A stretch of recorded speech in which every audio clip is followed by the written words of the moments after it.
Breakout session 1. Let's define some desired actions. And we're going to spend a little bit of time on this. We're going to spend a little bit of time on these breakout sessions. So let's define the desired actions. On the top of the page, you're going to see First Assembly as a whole, because we want to understand the overall marketing strategy for First Assembly, and then your specific ministry. And we want to start seeing how your ministry plays into the overall goals, and maybe even how effectively we're doing that.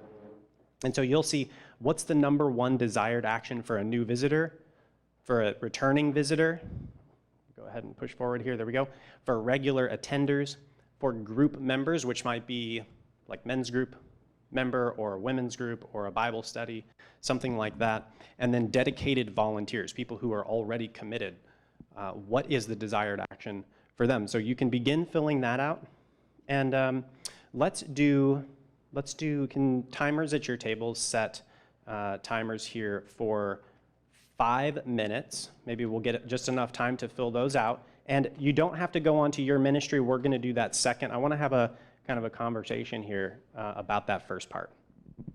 If you had to narrow down to one thing you want a new visitor to do when they come into First Assembly, when they walk in, before they leave, what's the number one thing we want them to do? And then with all the way down, it's the same answer, but probably we want them to do different things depending on how frequently they come. Yes? What is the great question? Are we asking what the church should do or what the visitor or the attender should do? And the answer is, what do we want the person coming into the church to do? Okay. Thank you. Great question.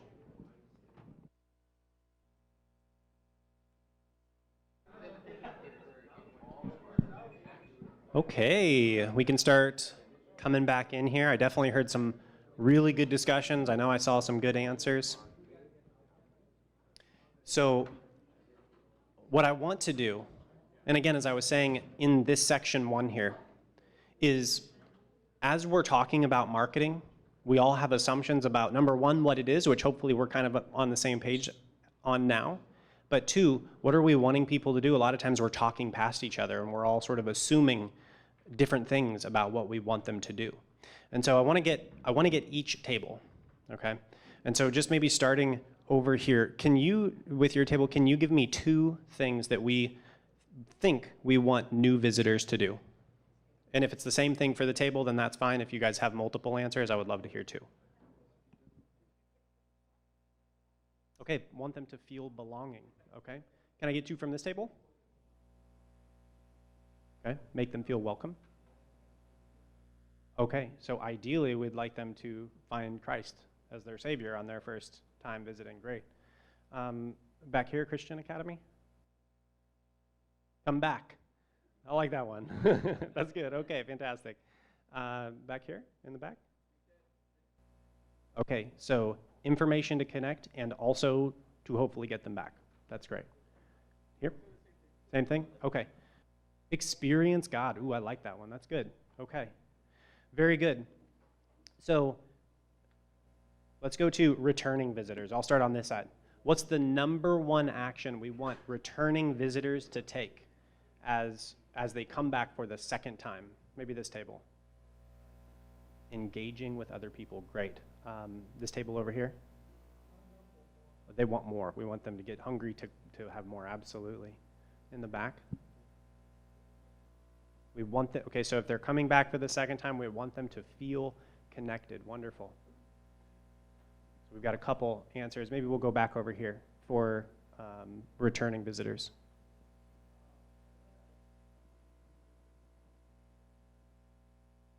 Okay. So maybe listen to their experience, or they share their experience is the action they do. Wonderful. Okay, how about regular attenders? We've got someone, they come here every week.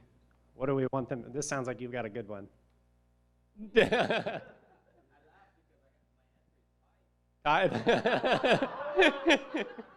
Okay. Yeah. Okay. Yeah, but I mean, at some point that comes into the equation. Will be also great. So So tithe, if you're regularly attending, one of the desired actions is tithe. And that's one thing that really spurred this online movement. If I can't have church in person, how do I pay the rent? I mean, in reality, you know, the Lord's people pay for us to be here. So what about this table? Desired action for regular attenders. They're coming every week. Small group. Get them involved in a small group. Great. Back table. Connected with our vision track. So we want them to get, what does that mean?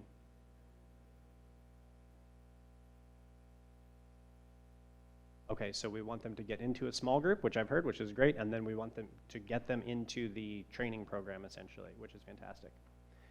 Okay, how about group members? So they're already in a group, and what then? What do we want them to do then? Maybe back here at the table? Okay, we want them to take action to reach out and to multiply. Yes, ma'am?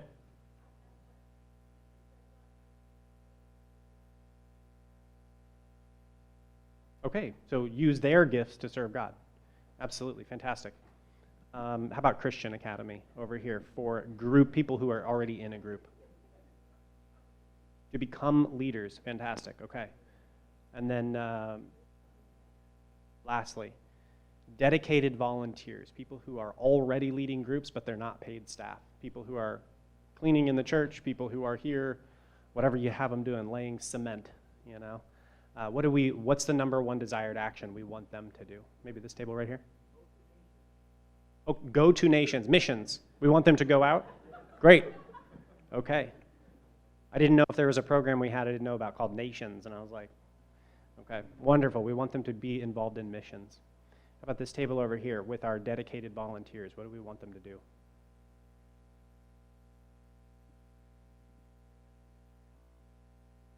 To be appreciated. Okay. Feel appreciated. Wonderful.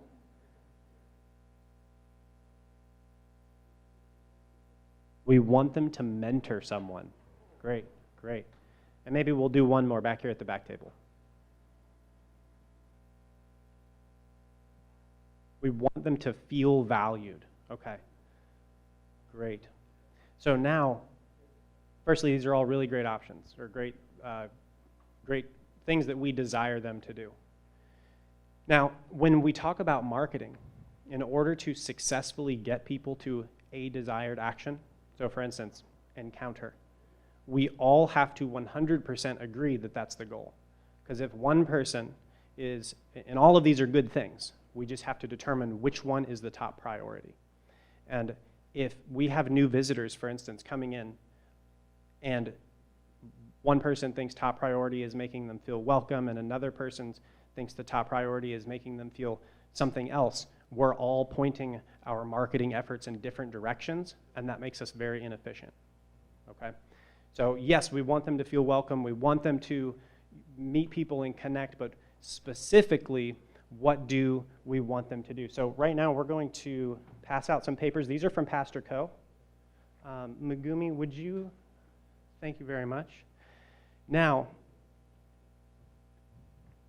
there you go, thank you, and we can just split those up by table. So as these come around, this is what Pastor Ko is saying are our number one desired actions for these 5 groups of people. And Pastor Ko gave me 5 answers for each, so we're going to define one answer for each that's the top priority. And so as you get, well, let's see here.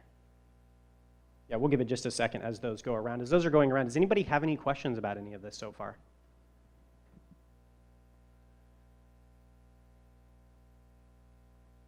All right.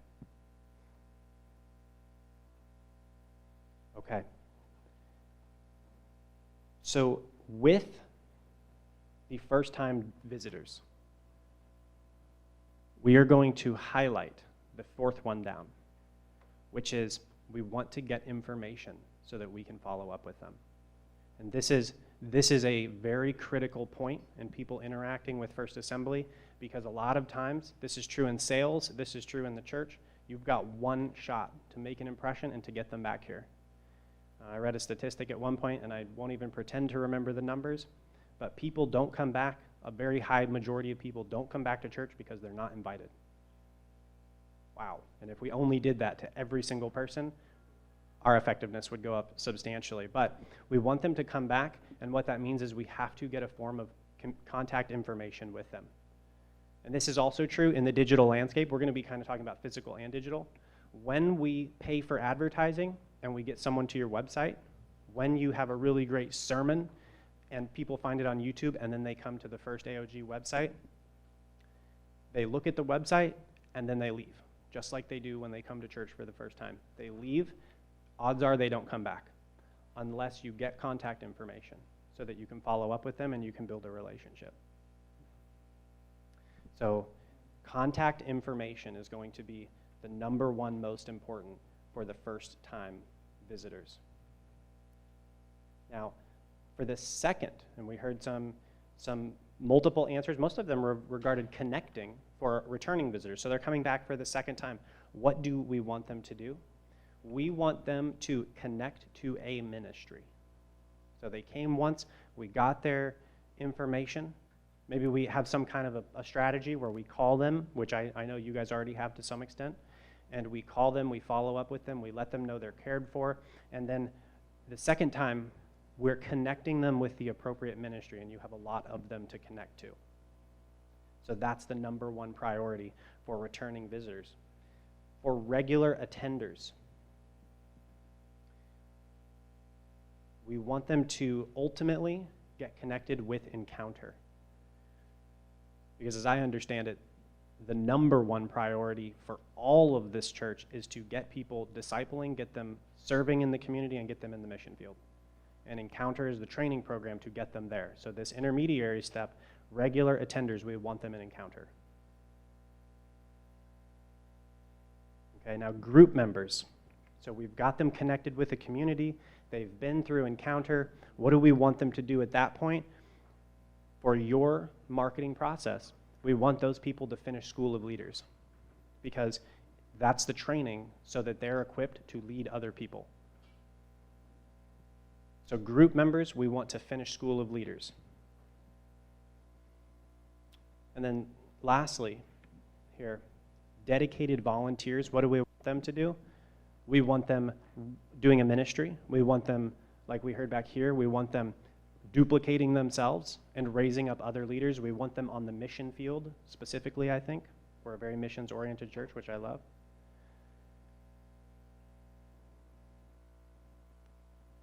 Was everybody able to get down all of those things? Do you want me to repeat any of those? So the last one, yes. So for dedicated volunteers, we want them, I think ideally, Pastor, correct me if I'm wrong, but we want them on the mission field, ultimately, which is either at home or abroad. Fulfilling their mission, great. So send them out. Wonderful. And now I didn't have this on the breakout session sheet, but the digital viewers, what do we want people to do when they come to the website? The number one most important thing when people come to the website as a digital marketer is you get their information. Because again, they see the website and then they leave. And if you don't have something to follow up with them, you'll never hear from them again. Now, I'm going to give you another 5 minutes, and we're going to go to the bottom part of this paper. And we're going to talk about your ministry. But I just want to point out, before we start the timers, you can get your timers ready. You'll notice that we had a lot of different ideas about the number one priority. And that's very common with any organization that doesn't have like a bulletproof marketing strategy. Everybody's trying to get someone to do different things. And when we're all on the same page, when every single person that is volunteering and is on staff, and we all know the number one most important thing when we first meet someone is to get contact information, you're going to have a lot of people to contact, right? I think you do this. But what a lot of churches don't do is when you put on a big event, if we don't get that contact information, it's a flash in the pan. There's a lot of hype. There's a Ferris wheel. Everyone and their mom comes out, and then they're gone, and we never hear from them again. But if it's free entry plus your email and your name, now we've got an awful lot of people to re-invite every single week. Okay, so that's what this is, and so we want to know what these specific desired actions are. And as we continue, we'll look at desired actions for different ministries as well. men's ministry might have a different desired action than the worship ministry. So we're speaking sort of generally here as we get going. So if you guys want to go ahead and start your timers, what is your ministry? So you can just write it, men's group, women's group, whatever it is. Who do you think your audience is? Who are the people in the market that you're trying to reach? We're going to define this really specifically later, but we're going to start broadly. And then lastly, what are the desired actions of the people who come and get in touch with your ministry? And if you would like, if you have time, you're welcome to broaden that out. People who come to your ministry for the first time, for the second time, people who are in your ministry all the time. And you can say, what are the top desired actions for people I'm engaged with?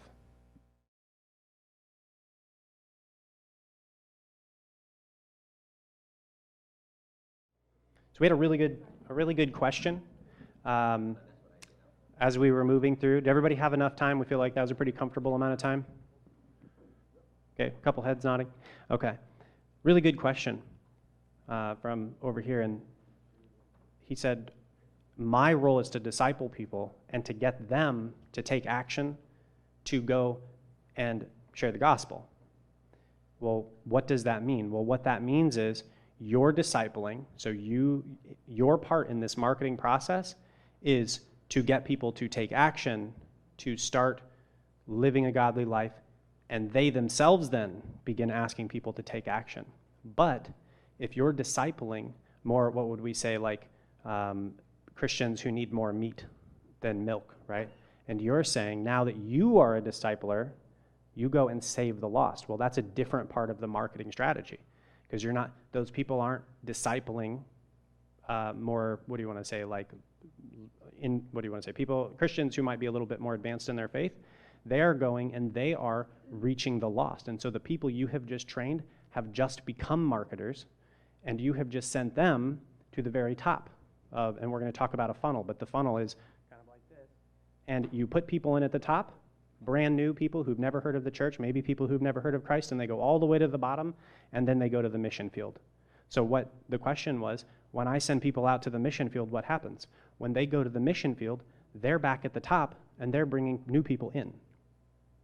And so this is what happens, like we've kind of been talking about. We're replicating. And so when we put them out the bottom of the funnel and they become missionaries, they have just become a marketer, you know, in terms of ministry, and they are then inviting people back in to the process. So that was a really great question. Let's see here. So I'd love to hear, as we keep going, what is your number one desired action for people in your ministry? Actually, let's start with your audience. Maybe we can get someone from Christian Academy. What is your main audience that you're speaking to, and what is the main action you want them to take? Okay. To apply and to come. Okay, and so there's two there. We want them to apply, and then we also want them to come. And so those happen in sequence, and we're going to discuss those.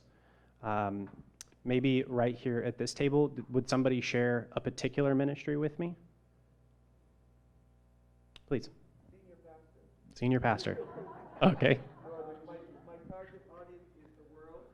Okay, the world. The desired action is discover and fulfill their God-given mission. Okay, so again, this is a very, very corporate, overall First Assembly goal, which is we want people to come in, go through the entire process, and then ultimately come out and know what their calling is and to be performing it. Okay, so great, wonderful. Maybe we'll do one more at this table. Do you guys? What's one ministry? Yeah, what's your ministry? I actually don't know what your ministry is. Young adults. Awesome. And then what's your target audience is young adults, and what's your number one desired action for them to take? Okay, so to be brought into the church vision. What's one specific way we do that? You do that?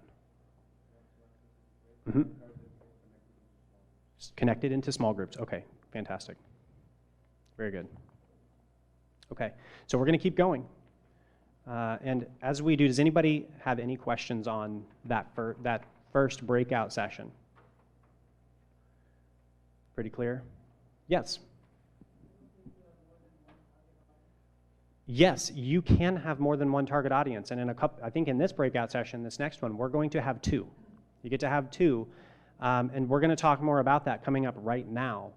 But the important thing about target audience is that whoever you're talking to, you know specifically who you're talking to, and we're going to talk more about that.